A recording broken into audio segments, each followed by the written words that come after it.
ഓം ശാന്തി 21/12/2025 അവ്യക്ത BapDada Madhuban revise course 5/3/2008.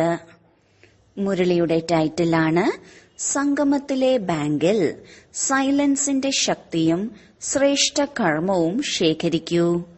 ശിവമന്ത്രത്തിലൂടെ ഞാൻ എന്ന ഭാവം പരിവർത്തനമാക്കൂ.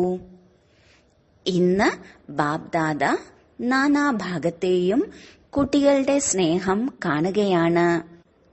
താങ്കളെല്ലാവരും സ്നേഹത്തിന്റെ വിമാനത്തിലാണ് ഇവിടെ എത്തിച്ചേർന്നിരിക്കുന്നത്. ഈ സ്നേഹത്തിന്റെ വിമാനം വളരെ സഹജമായി സ്നേഹിയുടെ അടുത്തേക്ക് എത്തിക്കും. ബാപ്ദാദ കാണുന്നുണ്ട്, ഇന്ന് വിശേഷമായി എല്ലാ ലവ്ലീനരായ ആത്മാക്കൾ പരമാത്മ സ്നേഹത്തിന്റെ ഊഞ്ഞാലിൽ ആടിക്കൊണ്ടിരിക്കുന്നു. ബാപ്ദാദയും നാനാഭാഗത്തുമുള്ള കുട്ടികളുടെ സ്നേഹത്തിൽ ലയിച്ചിരിക്കുകയാണ്. ഈ പരമാത്മ സ്നേഹം ബാബയ്ക്ക് സമാനം സഹജമായി അശരീരി ആക്കുന്നതാണ്. വ്യക്തഭാവത്തിന് ഉപരിയായി അവ്യക്ത സ്ഥിതിയിൽ അവ്യക്ത സ്വരൂപത്തിൽ സ്ഥിതി ചെയ്യിപ്പിക്കുന്നതാണ്. ബാപ്ദാദയും ഓരോ കുട്ടിയെയും സമാന സ്ഥിതിയിൽ കണ്ട് സന്തോഷിക്കുകയാണ്. ഇന്നത്തെ ദിവസം എല്ലാ കുട്ടികളും ശിവരാത്രി, ശിവജയന്തി, ബാബയുടെയും തന്റെയും ജന്മദിനം ആഘോഷിക്കാൻ വന്നിരിക്കുകയാണ്.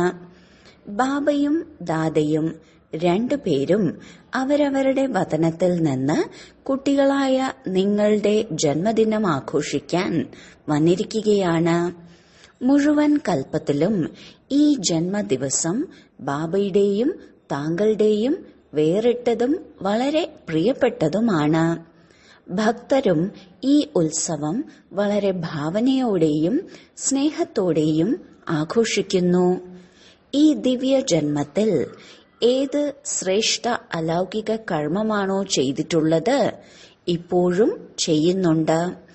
ഭക്തരുടെ അതിശയമാണ് അവർ ഓർമ്മചിഹ്നത്തിന്റെ രൂപത്തിൽ അല്പകാലത്തേക്ക് അല്പസമയത്തേക്കാണെങ്കിലും ആഘോഷിക്കുന്നത്. ഓർമ്മചിഹ്നം ആഘോഷിക്കുന്നവരെയും ഓർമ്മചിഹ്നം ഉണ്ടാക്കുന്നവരെയും നോക്കൂ, എത്ര അതിശയമാണ്. അവർ കോപ്പി ചെയ്യുന്നതിൽ സമർത്ഥരാണ്. താങ്കളുടെ തന്നെ ഭക്തരാണല്ലോ. താങ്കളുടെ ശ്രേഷ്ഠതയുടെ ഫലം ഓർമ്മചിഹ്നം ഉണ്ടാക്കുന്നവർക്ക് വരദാന രൂപത്തിൽ കിട്ടിയിട്ടുണ്ട്. താങ്കൾ ഒരു ജന്മത്തിലേക്ക് ഒരു തവണ വ്രതം എടുക്കുന്നു, സമ്പൂർണ്ണ പവിത്രതയുടേത്. കോപ്പി ചെയ്തിട്ടുണ്ട്, ഒരു ദിവസത്തേക്ക് പവിത്രതയുടെ വ്രതം എടുക്കുന്നു. താങ്കളുടേത് മുഴുവൻ ജന്മത്തിന്റെ ഭക്ഷണത്തിന്റെ വ്രതം ആണ്. അവർ ഒരു ദിവസത്തെ വ്രതം എടുക്കുന്നു. ബാപ്ദാദ ഇന്ന് അമൃതവേളയിൽ നോക്കുകയായിരുന്നു, നിങ്ങളുടെ ഭക്തരും നിസ്സാരമല്ല. അവരുടെയും വിശേഷത നല്ലതായിരുന്നു. നിങ്ങൾക്ക് എല്ലാവർക്കും മുഴുവൻ ജന്മത്തിലേക്കും പക്കാ വ്രതമാണ്. ഭക്ഷണത്തിന്റെ ആയാലും മനസ്സിന്റെ സങ്കല്പത്തിന്റെ പവിത്രതയുടേത്. വാക്കിന്റെ കർമ്മത്തിന്റെ സംബന്ധ സമ്പർക്കത്തിൽ വരുമ്പോൾ കർമ്മത്തിന്റെ മുഴുവൻ ജന്മത്തിന്റെ പക്കാ വ്രതം എടുത്തിട്ടുണ്ടോ? എടുത്തോ അതോ കുറച്ചു കുറച്ചാണോ എടുത്തത്? പവിത്രത ബ്രാഹ്മണ ജീവിതത്തിന്റെ ആധാരമാണ്. പൂജ്യരാകുന്നതിന്റെ ആധാരമാണ്. ശ്രേഷ്ഠ പ്രാപ്തിയുടെ ആധാരമാണ്. ഏതൊക്കെ ഭാഗ്യവാൻ ആത്മാക്കളാണോ ഇവിടെ എത്തിയിട്ടുള്ളത്, അവർ പരിശോധിക്കൂ. 4 പ്രകാരത്തിലെയും പവിത്രമാകുന്നതിന്റെ ജന്മത്തിന്റെ ഉത്സവം ബ്രഹ്മചര്യത്തിന്റെ പവിത്രത മാത്രമല്ല, മനസ്സ്, വാക്ക്, കർമ്മം, സംബന്ധ സമ്പർക്കത്തിലുള്ള പവിത്രത. ഇതിന്റെ പക്കാ വ്രതം എടുത്തിട്ടുണ്ടോ? എടുത്തിട്ടുണ്ടോ? എടുത്തിട്ടുണ്ടോ? ആരാണോ പക്ക എടുത്തിട്ടുള്ളത്, കുറച്ചു പക്ക അല്ലാത്തത് അല്ല, അവർ കൈ ഉയർത്തു. പക്ക ആണോ? എത്രമാത്രം പക്കയാണ്? ആരെങ്കിലും കുലുക്കിയാൽ കുലുങ്ങുമോ? കുലുങ്ങുമോ? കുലുങ്ങുകയില്ല. ഇടയ്ക്കിടയ്ക്ക് മായ വരുന്നുണ്ടോ അതോ ഇല്ലയോ? മായയ്ക്ക് വിട നൽകിയില്ലേ? അതോ ഇടയ്ക്കിടയ്ക്ക് അവധി കൊടുത്തിട്ടുണ്ടോ? വന്നു പോകുന്നു. പരിശോധിക്കൂ, പക്കാവ്രതമാണോ എടുത്തത്? സദാകാലത്തേക്കുള്ള വ്രതമെടുത്തോ അതോ ഇടയ്ക്കിടയ്ക്കുള്ള വ്രതമാണോ? ഇടയ്ക്ക് കുറവ്, ഇടയ്ക്ക് കൂടുതൽ, ചിലപ്പോൾ പക്ക, ചിലപ്പോൾ പക്ക അല്ലാത്തത്, അങ്ങനെ അല്ലല്ലോ. കാരണം ബാപ് ദാദയോട് സ്നേഹത്തിന്റെ കാര്യത്തിൽ എല്ലാവരും 100% കൂടുതൽ സമ്മതിക്കുന്നുണ്ട്. ബാപ്ദാദ ചോദിക്കുകയാണ്, ബാബയോട് എത്ര സ്നേഹമുണ്ട്? എല്ലാവരും വളരെ ഉന്മേഷത്തോടെയും ഉത്സാഹത്തോടെയുമാണ് കൈ ഉയർത്തുന്നത്. സ്നേഹത്തിൽ ശതമാനം കുറച്ചു പേരുടേതാണ് ഉള്ളത്. കൂടുതൽ പേർക്കും സ്നേഹമുണ്ട്. ഏതുപോലെ സ്നേഹത്തിൽ പാസ്സാണോ? ബാപ്ദാദ സമ്മതിക്കുന്നു, കൂടുതൽ പേരും സ്നേഹത്തിൽ പാസ്സാണ്. എന്നാൽ പവിത്രതയുടെ വ്രതത്തിൽ 4 രൂപത്തിലും മനസ്സ, വാച, കർമ്മണ, സംബന്ധ സമ്പർക്കത്തിൽ 4 രൂപത്തിലും സമ്പൂർണ്ണ പവിത്രതയുടെ വ്രതം പാലിക്കുന്നതിൽ ശതമാനം വരുന്നുണ്ട്. ഇപ്പോൾ ബാപ്ദാദ എന്താണ് ആഗ്രഹിക്കുന്നത്? ബാപ്ദാദ ഇതാണ് ആഗ്രഹിക്കുന്നത്. സമാനമാകുന്നതിന്റെ ഏത് പ്രതിജ്ഞയാണോ ചെയ്തിട്ടുള്ളത്, ഓരോ കുട്ടിയുടെയും മുഖത്തിലൂടെ ബാബയുടെ മൂർത്തി കാണപ്പെടണം. ഓരോ വാക്കും ബാബയ്ക്ക് സമാനമായ വാക്കുകൾ ആയിരിക്കണം. ബാപ്ദാദയുടെ വാക്കുകൾ വരദാനമായി മാറും. താങ്കൾ എല്ലാവരും ഇത് പരിശോധിക്കണം. ഞങ്ങളുടെ മുഖത്തിലൂടെ ബാബയുടെ രൂപം കാണുന്നുണ്ടോ? ബാബയുടെ രൂപം എന്താണ്? സമ്പന്നം. ഓരോ കാര്യത്തിലും സമ്പന്നം. അതുപോലെ ബാബയുടെ ഓരോ കുട്ടിയുടെയും നയനങ്ങൾ, ഓരോ കുട്ടിയുടെയും മുഖം ബാബയ്ക്ക് സമാനമായോ? സദാ പുഞ്ചിരിക്കുന്ന മുഖം ആണോ? അതോ ചിലപ്പോൾ ചിന്തയുടേത്, ചിലപ്പോൾ വ്യർത്ഥ സങ്കല്പങ്ങളുടെ നിഴലുള്ളത്, ചിലപ്പോൾ ഉദാസീനമായിരിക്കുന്നത്, ചിലപ്പോൾ വളരെ പരിശ്രമത്തിൻ്റെത്? അങ്ങനെയുള്ള മുഖം അല്ലല്ലോ. സദാ റോസാപുഷ്പം. ചിലപ്പോൾ റോസാപുഷ്പം പോലെ വിടർന്ന മുഖവും ചിലപ്പോൾ മറ്റെന്തെങ്കിലും ആയി മാറരുത്. കാരണം ബാപ്ദാദ ഈ ജന്മമെടുക്കുമ്പോൾ തന്നെ പറഞ്ഞിട്ടുള്ളതാണ്, ഈ ശ്രേഷ്ഠ ജീവിതത്തിൽ മായ നിങ്ങളെ നേരിടും. മായയുടെ ജോലിയാണ് വരിക. സദാ പവിത്രതയുടെ വ്രതമെടുക്കുന്ന ആത്മാക്കളായ നിങ്ങളുടെ ജോലിയാണ് മായയെ ദൂരെ നിന്ന് തന്നെ ഓടിക്കുക. ബാപ്ദാദ കണ്ടു, പല കുട്ടികളും മായയെ ദൂരെ നിന്ന് ഓടിക്കുന്നില്ല. മായ വരുന്നുണ്ട്, വരാൻ അനുവദിക്കുന്നു. അർത്ഥമാണ് മായയുടെ പ്രഭാവത്തിൽ വരുന്നു. ദൂരെ നിന്ന് ഓടിച്ചില്ലെങ്കിൽ മായയ്ക്കും ശീലമായി മാറും. കാരണം മായ മനസ്സിലാക്കും, ഇവിടെ എന്നെ ഇരിക്കാൻ അനുവദിക്കും. ഇരിക്കാൻ അനുവദിക്കുന്നതിന്റെ അടയാളമാണ് മായ വരുന്നത്. മായയാണ് എന്ന് ചിന്തിക്കുന്നുണ്ട്. എങ്കിലും എന്താണ് ചിന്തിക്കുന്നത്? ഇപ്പോൾ സമ്പൂർണമായില്ലല്ലോ. ആരും സമ്പൂർണമായിട്ടില്ല. ഇപ്പോൾ ആയിക്കൊണ്ടിരിക്കുകയാണ്. ആയി മാറും. ആകും ആകും എന്ന് പറയുമ്പോൾ ഇരിക്കുന്നത് മായയുടെ സ്വഭാവമാകുന്നു. ഇന്ന് ജന്മദിനം ആഘോഷിക്കുകയാണ്. ബാബയും ആശീർവാദങ്ങൾ, ആശംസകൾ തന്നുകൊണ്ടിരിക്കുന്നു. ബാബ ഓരോ കുട്ടിയെയും, അവസാന നമ്പറിലുള്ള കുട്ടിയെയും ഏത് രൂപത്തിൽ കാണാനാണ് ആഗ്രഹിക്കുന്നത്? അവസാനത്തെ നമ്പറും ബാബയ്ക്ക് പ്രിയപ്പെട്ടതാണ്. ബാബ അവസാനത്തെ നമ്പറിലുള്ള കുട്ടിയെയും സദാ റോസാ പുഷ്പമായി കാണാനാണ് ആഗ്രഹിക്കുന്നത്. വിടർന്നിരിക്കുന്നത്, വാടിയതല്ല. വാടിപ്പോകുന്നതിന്റെ കാരണമാണ് കുറച്ച് അലസത. ആയിക്കൊള്ളും, ചെയ്തുകൊള്ളും എത്തിക്കൊള്ളും. ഈ ഭാഷ താഴേക്ക് വീഴ്ത്തുന്നതാണ്. പരിശോധിക്കൂ, എത്ര സമയം കഴിഞ്ഞുപോയി. ഇപ്പോൾ സമയത്തിന്റെ സമീപതയുടെയും പെട്ടെന്ന് നടക്കുന്നതിന്റെയും സൂചന ബാബ്ദാദ നൽകിയതാണ്. തന്നുകൊണ്ടിരിക്കുകയാണ് എന്നല്ല, നൽകിക്കഴിഞ്ഞതാണ്. അങ്ങനെയുള്ള സമയത്തിനു വേണ്ടി എവർ റെഡിയും അലർട്ടും ആയിരിക്കേണ്ടത് ആവശ്യമാണ്. അലർട്ടായിരിക്കുന്നതിനായി പരിശോധിക്കൂ, നമ്മുടെ മനസ്സും ബുദ്ധിയും സദാ ക്ലീനും ക്ലിയറും ആണോ? ക്ലീൻ ആയിരിക്കണം, ക്ലിയർ ആകണം. ഇതിനായി സമയത്തിനു മേൽ വിജയം പ്രാപ്തമാക്കുന്നതിനായി മനസ്സിലും ബുദ്ധിയിലും ക്യാച്ചിങ് പവറും ടച്ചിങ് പവറും രണ്ടും ആവശ്യമാണ്. അങ്ങനെയുള്ള സാഹചര്യങ്ങൾ വരാൻ പോകുന്നു. മനസ്സും ബുദ്ധിയും ക്ലീനും ക്ലിയറും ആയിരിക്കണം. ബാബയുടെ സൂചനകൾ, നിർദ്ദേശങ്ങൾ, ശ്രീമത്ത് ഏതാണോ ലഭിക്കുന്നത് അത് ക്യാച്ച് ചെയ്യാൻ കഴിയണം. ടച്ചാകും, ഇത് ചെയ്യേണ്ടതാണ്, ഇത് ചെയ്യാൻ പാടില്ല. അതിനാൽ ബാബ്ദാദ മുൻപും കേൾപ്പിച്ചതാണ്, വർത്തമാന സമയത്ത് സൈലൻസിന്റെ ശക്തി എത്ര സാധിക്കുമോ അത്രയും തന്റെ അടുത്ത് ശേഖരിക്കും. എപ്പോൾ ആഗ്രഹിക്കുന്നുവോ, എങ്ങനെ ആഗ്രഹിക്കുന്നുവോ മനസ്സിനെയും ബുദ്ധിയെയും നിയന്ത്രിക്കാൻ സാധിക്കണം. സ്വപ്നത്തിൽ പോലും വ്യർത്ഥ സങ്കല്പങ്ങൾ സ്പർശിക്കരുത്. അങ്ങനെയുള്ള മനസ്സിന്റെ നിയന്ത്രണം വേണം. അതുകൊണ്ടാണ് ചൊല്ലുള്ളത്, മനസ്സിനെ ജയിക്കുന്നവർ ജഗത്തിനെ ജയിക്കും.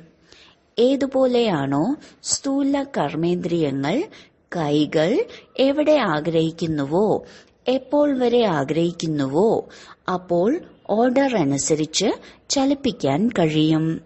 അതുപോലെ മനസ്സിന്റെയും ബുദ്ധിയുടെയും നിയന്ത്രണ ശക്തി നിരന്തരം ആത്മാവിൽ ഇമർജ് ആയിരിക്കണം. യോഗത്തിന്റെ സമയം അനുഭവമുണ്ടാകുന്നുണ്ട്. കർമ്മത്തിന്റെ സമയത്ത്, വ്യവഹാരത്തിന്റെ സമയത്ത്, സംബന്ധത്തിന്റെ സമയത്ത് അനുഭവം കുറയുന്നു. അങ്ങനെ ആകരുത്. പെട്ടെന്നാണ് പേപ്പർ വരുന്നത്. കാരണം ഫൈനൽ റിസൾട്ടിന് മുൻപ് ഇടയ്ക്കിടയ്ക്ക് പേപ്പർ നൽകാറുണ്ട്. ജന്മദിനത്തിൽ പ്രത്യേകമായി എന്ത് ചെയ്യും?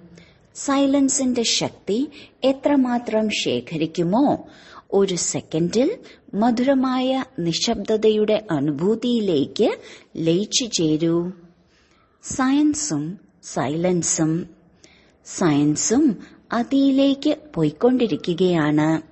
സയൻസിന് മേൽ സൈലൻസിന്റെ ശക്തിയുടെ വിജയം പരിവർത്തനം ചെയ്യും. സൈലൻസിന്റെ ശക്തിയിലൂടെ ദൂരെയിരിക്കുന്ന ഏതെങ്കിലും ആത്മാവിന് സഹയോഗം നൽകാൻ കഴിയും, സകാശ് നൽകാൻ കഴിയും. അലഞ്ഞു തിരിയുന്ന മനസ്സിനെ ശാന്തമാക്കാൻ കഴിയും. ബ്രഹ്മബാബയെ കണ്ടിട്ടുണ്ട്. ഏതെങ്കിലും അനന്യരായ കുട്ടികൾ കുറച്ച് കുഴപ്പത്തിലോ ശാരീരിക കർമ്മക്കണക്കിലോ ഇരിക്കുകയാണെങ്കിൽ അതിരാവിലെ എഴുന്നേറ്റ് കുട്ടിക്ക് സൈലൻസിന്റെ ശക്തിയുടെ സകാശ് നൽകും. കുട്ടികളും അത് അനുഭവം ചെയ്തിരുന്നു. അന്തിമത്തിൽ ഈ സൈലൻസിന്റെ സേവനത്തിന്റെ സഹയോഗം നൽകേണ്ടി വരും. സാഹചര്യമനുസരിച്ച് ഇത് വളരെ ശ്രദ്ധിക്കണം. സൈലൻസിന്റെ ശക്തി അല്ലെങ്കിൽ തന്റെ ശ്രേഷ്ഠ കർമ്മത്തിന്റെ ശക്തി ശേഖരിക്കുവാനുള്ള ബാങ്ക് ഇപ്പോൾ മാത്രമാണ് തുറക്കുന്നത്. വേറെ ഒരു ജന്മത്തിലും സമ്പാദ്യത്തിന്റെ ബാങ്ക് ഉണ്ടാകില്ല. ഇപ്പോൾ സമ്പാദിച്ചില്ലെങ്കിൽ പിന്നെ ബാങ്ക് പോലും ഉണ്ടാകില്ല. എവിടെ ശേഖരിക്കും? അതിനാൽ ശേഖരണത്തിന്റെ ശക്തി എത്രമാത്രം ശേഖരിക്കണമോ അത്രയും ചെയ്യാൻ സാധിക്കും. ലോകത്തിലുള്ളവർ പറയാറുണ്ട്, എന്ത് ചെയ്യണമെങ്കിലും ഇപ്പോൾ ചെയ്യൂ. ചിന്തിക്കാനുള്ളത് ചിന്തിക്കൂ. ഇപ്പോൾ എന്ത് ചിന്തിച്ചാലും ആ ചിന്ത കാണും. സമയത്തിന്റെ പരിധി സമീപത്ത് വരുമ്പോൾ ചിന്ത പശ്ചാത്താപത്തിന്റെ രൂപത്തിലേക്ക് മാറും. അതിനാൽ ബാപ്ദാദ മുൻപേ തന്നെ സൂചന നൽകുകയാണ്. സൈലൻസിന്റെ ശക്തി എന്ത് സംഭവിച്ചാലും ഒരു സെക്കൻഡിൽ സൈലൻസിലേക്ക് ലയിച്ചു ചേരൂ. പുരുഷാർത്ഥം ചെയ്തുകൊണ്ടിരിക്കുകയാണ് എന്നാവരുത്. സമ്പാദിക്കുന്നതിന്റെ പുരുഷാർത്ഥം ഇപ്പോഴാണ് ചെയ്യാൻ കഴിയുന്നത്. ബാബ്ദാദയ്ക്ക് കുട്ടികളോട് സ്നേഹമുണ്ട്. ബാബ്ദാദ ഓരോ കുട്ടിയെയും കൂടെ കൊണ്ടുപോകാനാണ് ആഗ്രഹിക്കുന്നത്. ഏതൊരു പ്രതിജ്ഞയാണോ കൂടെയിരിക്കും, കൂടെ നടക്കും, ഈ പ്രതിജ്ഞ നിറവേറ്റാനായി സമാനമായി കൂടെ നടക്കും. കേൾപ്പിച്ചതല്ലേ, ഡബിൾ വിദേശികൾക്ക് കയ്യിൽ കൈകോർത്ത് നടക്കുന്നത് ഇഷ്ടമാണ്. ശ്രീമത്താകുന്ന കയ്യിൽ കൈ കൊടുക്കണം. ബാബയുടെ ശ്രീമത്ത് തന്നെയാണ് നിങ്ങളുടെ വഴി. ഇതിനെയാണ് കയ്യിൽ കൈ എന്ന് പറയുന്നത്. എങ്കിൽ ശരി, ഇന്ന് ജന്മദിനത്തിന്റെ ഉത്സവം ആഘോഷിക്കാൻ വന്നിരിക്കുകയല്ലേ? ബാബ്ദാദയ്ക്കും സന്തോഷമാണ് എന്റെ കുട്ടികൾ. ബാബയ്ക്ക് അഭിമാനമാണ് എന്റെ കുട്ടികൾ സദാ ലഹരിയിലിരുന്ന് ഉത്സവം ആഘോഷിച്ചുകൊണ്ടിരിക്കുകയാണ്. ദിവസവും ഉത്സവം ആഘോഷിക്കാറുണ്ടോ അതോ വിശേഷ ദിവസങ്ങളിലാണോ? സംഗമയുഗം തന്നെ ഉത്സവമാണ്. യുഗം ഉത്സവത്തിന്റേതാണ്. വേറെ ഒരു യുഗവും സംഗമയുഗം പോലെ അല്ല. എല്ലാവർക്കും ഉന്മേഷവും ഉത്സാഹവുമില്ലേ? നമ്മൾ സമാനരാകുക തന്നെ വേണം. ഉണ്ടോ? ആകുക തന്നെ വേണം. അതോ നോക്കട്ടെ, ആകും, ചെയ്യും, അങ്ങനെയല്ലല്ലോ. ആരാണോ കരുതുന്നത് ആകുക തന്നെ വേണം, അവർ കൈ ഉയർത്തൂ. ആകുക തന്നെ വേണം. ത്യാഗം ചെയ്യണം, തപസ്യ ചെയ്യണം. എന്ത് ത്യാഗം ചെയ്യേണ്ടി വരും? തയ്യാറാണോ? ഏറ്റവും വലിയ ത്യാഗം ഏതാണ്? ത്യാഗം ചെയ്യുന്നതിൽ ഏറ്റവും വലിയ ഒരു വാക്കാണ് വിഘ്നമുണ്ടാക്കുന്നത്. ത്യാഗം, തപസ്യ, വൈരാഗ്യം, പരിധിയില്ലാത്ത വൈരാഗ്യം, ഇതിലൊരു വാക്കാണ് വിഘ്നമുണ്ടാക്കുന്നത്. അറിയാമോ ആ വാക്ക് ഏതാണ്? ഞാൻ, ദേഹബോധത്തിന്റെ ഞാൻ. അതുകൊണ്ടാണ് ബാബ്ദാദ പറഞ്ഞത്, ഏതുപോലെ ഇപ്പോൾ എന്റെ എന്ന് പറയുമ്പോൾ ആദ്യം എന്താണ് ഓർമ്മയിൽ വരുന്നത്? എന്റെ ബാബ. എന്റെ ബാബ വരുന്നുണ്ടല്ലോ. എന്റേത്. വേറെ എന്തൊക്കെ ചെയ്താലും എന്റേത് എന്ന് പറയുന്നത് സ്വഭാവമായി കഴിഞ്ഞല്ലോ. ആദ്യമേ ബാബയാണ് വരുന്നത്. അതുപോലെ ഞാൻ എന്ന് പറയുമ്പോൾ എന്റേത് മറക്കുകയില്ല. എപ്പോഴെങ്കിലും ആരെയെങ്കിലും എന്റേത് എന്ന് പറയുമ്പോൾ ബാബ എന്ന വാക്ക് വരുന്നുണ്ട്. അതുപോലെ ഞാൻ എന്ന് പറയുമ്പോൾ ആദ്യം ആത്മാവ് ഓർമ്മയിൽ വരണം. ഞാൻ ആരാണ്? ആത്മാവ്. ആത്മാവാകുന്ന ഞാൻ ഇത് ചെയ്തുകൊണ്ടിരിക്കുന്നു. ഞാനും എന്റേതും പരിധിയുള്ളത് മാറി പരിധിയില്ലാത്തത് ആകണം. സാധിക്കുമോ? സാധിക്കുമോ? തലയാട്ടൂ, സ്വഭാവമാക്കൂ. ഞാൻ എന്ന് പറയുമ്പോൾ ഉടൻ വരണം ആത്മാവ്. ഞാൻ എന്ന ഭാവം വരുമ്പോൾ ഒരു വാക്ക് ഓർമ്മ വേണം. ചെയ്യിപ്പിക്കുന്നത് ആരാണ്? ബാബ ചെയ്യിപ്പിക്കുന്നവനായി ചെയ്യിപ്പിച്ചുകൊണ്ടിരിക്കുകയാണ്. പ്രവൃത്തികൾ ചെയ്യുന്ന സമയത്ത് ചെയ്യിപ്പിക്കുന്നവൻ എന്ന വാക്ക് ഓർമ്മയുണ്ടായിരിക്കണം. ഞാൻ എന്ന ഭാവം വരില്ല. എന്റെ ചിന്തകൾ, എന്റെ ഡ്യൂട്ടിയുടെയും വളരെ ലഹരി ഉണ്ടാകുന്നുണ്ട്. എന്റെ ഡ്യൂട്ടി. പക്ഷെ നൽകുന്നവനായ ദാതാവ് ആരാണ്? ഈ ഡ്യൂട്ടികൾ പ്രഭുവിന്റെ ദാനമാണ്. പ്രഭുവിന്റെ ദാനത്തെ ഞാനെന്ന് കരുതുക. ചിന്തിക്കൂ, നല്ലതാണോ? ബാബ്ദാദ ഓരോ സ്ഥാനത്തു നിന്നും ഇപ്പോൾ റിസൾട്ട് ആഗ്രഹിക്കുകയാണ്. ഈ ഒരു മാസം ഇതുപോലെ നാച്ചുറൽ നേച്ചർ ആക്കൂ. നാച്ചുറൽ നേച്ചർ പെട്ടെന്ന് മാറുകയില്ല. Natural nature ആക്കൂ. പറഞ്ഞിരുന്നതാണല്ലോ, സദാ താങ്കളുടെ മുഖത്തിലൂടെ ബാബയുടെ ഗുണം കാണപ്പെടണം. ചലനത്തിൽ കൂടി ബാബയുടെ ശ്രീമത്ത് കാണപ്പെടണം. സദാ പുഞ്ചിരിക്കുന്ന മുഖം ആകണം. സദാ സന്തുഷ്ടമായിരിക്കുകയും സന്തുഷ്ടിം ആക്കുന്നതിന്റെയും പ്രവൃത്തി ചെയ്യണം. ഓരോ കർമ്മത്തിലും കർമ്മത്തിന്റെയും യോഗത്തിന്റെയും ബാലൻസ് വേണം. പല കുട്ടികളും ബാപ്ദാദയ്ക്ക് വളരെ നല്ല കാര്യങ്ങൾ കേൾപ്പിച്ചു കൊടുക്കുന്നുണ്ട്. എന്താണ് പറയുന്നത് എന്ന് പറയട്ടെ. എന്റെ സ്വഭാവമാണ്, വേറെ ഒന്നുമില്ല, എന്റെ സ്വഭാവം ഇതാണ്. അപ്പോ ബാപ്ദാദ എന്തു പറയും? എന്റെ സ്വഭാവമാണ്, എന്റെ സംസാരം അങ്ങനെയാണ്. ചിലർ ഇങ്ങനെ പറയുന്നു, ദേഷ്യപ്പെട്ടില്ലല്ലോ, എന്റെ ശബ്ദം കുറച്ചു കൂടുതലാണ്, കുറച്ച് ഉച്ചത്തിലാണ്. ദേഷ്യപ്പെട്ടതല്ല, ഉച്ചത്തിലുള്ള സംസാരമാണ്. നോക്കൂ, എത്ര മധുരമധുരമായ കാര്യങ്ങളാണ്. ഏതാണോ എന്റെ സ്വഭാവം എന്ന് നിങ്ങൾ പറയുന്നത്, ഈ പറയുന്നത് പോലും തെറ്റാണ്. എന്റെ സ്വഭാവം ഇത് രാവണന്റെ സ്വഭാവമാണോ അതോ താങ്കളുടെ സ്വഭാവമാണോ? താങ്കളുടെ നേച്ചർ അനാദികാലത്തും ആദികാലത്തും പൂജ്യകാലത്തിലും ഉള്ളതുമാണോ? അതാണ് യഥാർത്ഥ നേച്ചർ. രാവണന്റെ വസ്തുവിനെ എന്റേത് എന്റേത് എന്ന് പറയുകയാണല്ലോ, അതിനാൽ പോകുന്നില്ല. അന്യ വസ്തുവിനെ സ്വന്തമാക്കി വെച്ചിരിക്കുകയല്ലേ. അന്യരുടെ ഏതെങ്കിലും വസ്തു തന്റെ അടുത്ത് സൂക്ഷിച്ചു വെക്കുകയാണെങ്കിൽ, ഒളിപ്പിച്ചു വെക്കുകയാണെങ്കിൽ നല്ലതായി കണക്കാക്കുമോ? രാവണന്റെ സ്വഭാവം, അന്യരുടെ സ്വഭാവം, അതിനെ എന്റേത് എന്ന് പറയുന്നത് എന്തിനാണ്? വളരെ അഭിമാനത്തോടെ പറയുന്നു, എന്റെ ദോഷമല്ല, എന്റെ സ്വഭാവമാണ്. ബാപ്ദാദയെയും സന്തോഷിപ്പിക്കാൻ പരിശ്രമിക്കുന്നുണ്ട്. ഇപ്പോൾ ഇതിന്റെ സമാപ്തി സമാരോഹണം ചെയ്യണം. ചെയ്യുമോ? ചെയ്യുമോ? നോക്കൂ, ഹൃദയത്തിൽ നിന്ന് പറയൂ, മനസ്സുകൊണ്ട് ചെയ്യണം. എവിടെയാണോ മനസ്സുള്ളത് അവിടെ എല്ലാം സാധ്യമാകും. മനസ്സുകൊണ്ട് അംഗീകരിക്കൂ, ഇതെന്റെ സ്വഭാവമല്ല, ഇത് അന്യരുടെ വസ്തുവാണ്, അത് വെക്കരുത്. താങ്കൾ മർജീവ ആയില്ലേ? താങ്കളുടെ ബ്രാഹ്മണ നേച്ചറാണോ അതോ പഴയ നേച്ചറാണോ? മനസ്സിലായോ ബാപ്ദാദ എന്താണ് ആഗ്രഹിക്കുന്നതെന്ന്?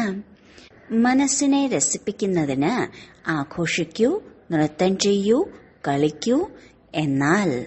എന്നാൽ എന്താണ്? സർവ്വതും ചെയ്തിട്ടും സമാനമാകണം.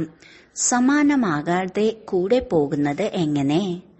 കസ്റ്റംസിൽ ധർമ്മരാജപുരിയിൽ നിൽക്കേണ്ടി വരും. കൂടെ പോകാൻ കഴിയില്ല. ദാദിമാർ പറയൂ, 1 മാസത്തെ റിസൾട്ട് നോക്കട്ടെ. പറയൂ, നോക്കട്ടെ. 1 മാസം ശ്രദ്ധ കൊടുക്കുമോ?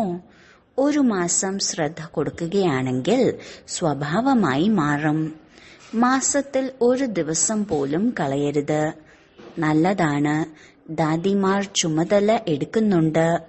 എല്ലാവരും ഒന്നിച്ചു ചേർന്ന് പരസ്പരം ശുഭഭാവനയുടെയും ശുഭകാമനയുടെയും കൈവിടർത്തു. ഏതുപോലെ ആരെങ്കിലും വീഴുകയാണെങ്കിൽ അവരെ കൈകൊണ്ട് സ്നേഹത്തോടെ എഴുന്നേൽപ്പിക്കുന്നു. എങ്കിൽ ശുഭഭാവനയുടെയും ശുഭകാമനയുടെയും കൈ പരസ്പരം സഹയോഗം നൽകി മുന്നോട്ട് കൊണ്ടുപോയിക്കൊണ്ടിരിക്കൂ. അല്ലേ? നിങ്ങൾ പരിശോധിക്കുന്നത് മാത്രം കുറയുന്നു, ചെയ്തതിനു ശേഷം പരിശോധിക്കുന്നു. കഴിഞ്ഞില്ലേ? ആദ്യം ചിന്തിക്കൂ, പിന്നീട് ചെയ്യൂ. ആദ്യമേ ചെയ്തിട്ട് പിന്നീട് ചിന്തിക്കരുത്. ചെയ്തേ പറ്റൂ. ശരി, ഇപ്പോൾ ബാപ്ദാദ ഏത് ഡ്രിൽ ചെയ്യിപ്പിക്കാനാണ് ആഗ്രഹിക്കുന്നത്? 1 സെക്കൻഡിൽ ശാന്തിയുടെ ശക്തി സ്വരൂപമായി മാറൂ. ഏകാഗ്രമായ ബുദ്ധിയും ഏകാഗ്രമായ മനസ്സും. മുഴുവൻ ദിവസത്തിലും ഇടയ്ക്കിടയ്ക്ക് 1 സെക്കൻഡ് എടുത്ത് അഭ്യസിക്കൂ. സൈലൻസിന്റെ സങ്കല്പമെടുത്ത് സ്വരൂപമായി. ഇതിനായി സമയം ആവശ്യമില്ല. 1 സെക്കൻഡിന്റെ അഭ്യാസം ചെയ്യൂ. സൈലൻസ്. ശരി, നാനാഭാഗത്തുമുള്ള ജന്മ ഉത്സവം ആഘോഷിക്കുന്ന മഹാനാത്മാക്കൾക്ക് സദാ ഉത്സാഹത്തിലിരിക്കുകയും സംഗമയുഗത്തിലെ ഉത്സവം ആഘോഷിക്കുകയും ചെയ്യുന്ന അങ്ങനെയുള്ള സർവ ഉന്മേഷത്തിന്റെയും ഉത്സാഹത്തിന്റെയും ചിറകുകളാൽ പറക്കുന്ന കുട്ടികൾക്ക്, സദാ മഹാവീരന്മാരായ കുട്ടികൾക്ക്, സദാ സമാനരാകുന്നതിന്റെ ഉത്സാഹം സാകാര രൂപത്തിൽ കൊണ്ടുവരുന്ന ഫോളോ ഫാദർ ചെയ്യുന്ന കുട്ടികൾക്ക്, സദാ പരസ്പരം സ്നേഹിയും സഹയോഗിയുമായി ധൈര്യമുണ്ടാക്കുന്ന ബാബയുടെ സഹായത്തിന്റെ വരദാനം നേടിത്തരുന്ന വരദാനികളായ കുട്ടികൾക്ക്, മഹാദാനികളായ കുട്ടികൾക്ക് ബാബ് ദാദയുടെ സ്നേഹസ്മരണകളും കോടി കോടി കോടി കോടി മടങ്ങ് ആശംസകൾ ആശംസകൾ. വരദാനം: സദാ ഏകാന്തതയിലും സ്മരണയിലും മുഴുകിയിരിക്കുന്ന പരിധിയില്ലാത്ത വാനപ്രസ്ഥിയായി ഭവിക്കട്ടെ. വർത്തമാന സമയമനുസരിച്ച് താങ്കൾ എല്ലാവരും വാനപ്രസ്ഥ അവസ്ഥയുടെ സമീപത്താണ്. വാനപ്രസ്ഥികൾ ഒരിക്കലും പാവകളുടെ കളി കളിക്കില്ല. അവർ സദാ ഏകാന്തതയിലും സ്മരണയിലും ആയിരിക്കും. താങ്കൾ എല്ലാവരും പരിധിയില്ലാത്ത വാനപ്രസ്ഥികൾ.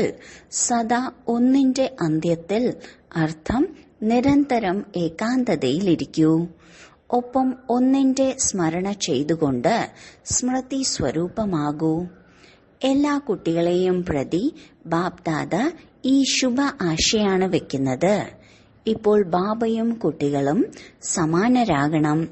സദാ ഓർമ്മയിൽ മുഴുകിയിരിക്കണം. സമാനമാകുന്നതാണ് ലയിച്ചു ചേരുന്നത്. ഇതാണ് വാനപ്രസ്ഥസ്ഥിതിയുടെ അടയാളം. സ്ലോഗൻ: താങ്കൾ ധൈര്യത്തിന്റെ ഒരു ചുവട് വയ്ക്കുമ്പോൾ ബാബ സഹായത്തിന്റെ 1000 ചുവട് വയ്ക്കും. അവ്യക്ത സൂചന: ഇപ്പോൾ സമ്പന്നവും കർമാതീതവുമാകുന്നതിന്റെ ധ്വനി മുഴക്കൂ. എല്ലാവരുടെയും വായിൽ നിന്ന് ബാബയ്ക്കായി ഒരു ശബ്ദമാണ് വരുന്നത്, എന്റെ ബാബ. അതുപോലെ താങ്കളും ഓരോ ശ്രേഷ്ഠാത്മാവിനെ പ്രതിയും ഈ ശുഭഭാവന വേണം, അനുഭവമുണ്ടാകണം. ഓരോരുത്തരിൽ നിന്ന് എന്റേതാണെന്ന അനുഭവം ഉണ്ടാകണം. ഓരോരുത്തരും മനസ്സിലാക്കണം, ഇവർ എന്റെ ശുഭചിന്തകരും സഹയോഗികളും സേവനത്തിലെ കൂട്ടുകാരും ആണ്. ഇതിനെയാണ് പറയുന്നത് ബാബ് സമാൻ, കർമാതീത സ്ഥിതിയുടെ സിംഹാസനസ്ഥർ. സൂചന: ഇന്ന് മാസത്തിലെ 3ാമത്തെ ഞായറാഴ്ചയാണ്. എല്ലാ രാജയോഗി തപസ്വി സഹോദരീ സഹോദരന്മാർ സന്ധ്യാസമയത്ത് 6:30 മുതൽ 7:30 വരെ പ്രത്യേകമായി യോഗ അഭ്യാസ സമയത്ത് തന്റെ ലൈറ്റ് മൈറ്റ് സ്വരൂപത്തിൽ സ്ഥിതി ചെയ്യണം. ഭ്രകുടി മധ്യത്തിൽ ബാബ്ദാദയെ ആഹ്വാനം ചെയ്തുകൊണ്ട് കമ്പൈൻഡ് സ്വരൂപത്തിന്റെ അനുഭവം ചെയ്യണം.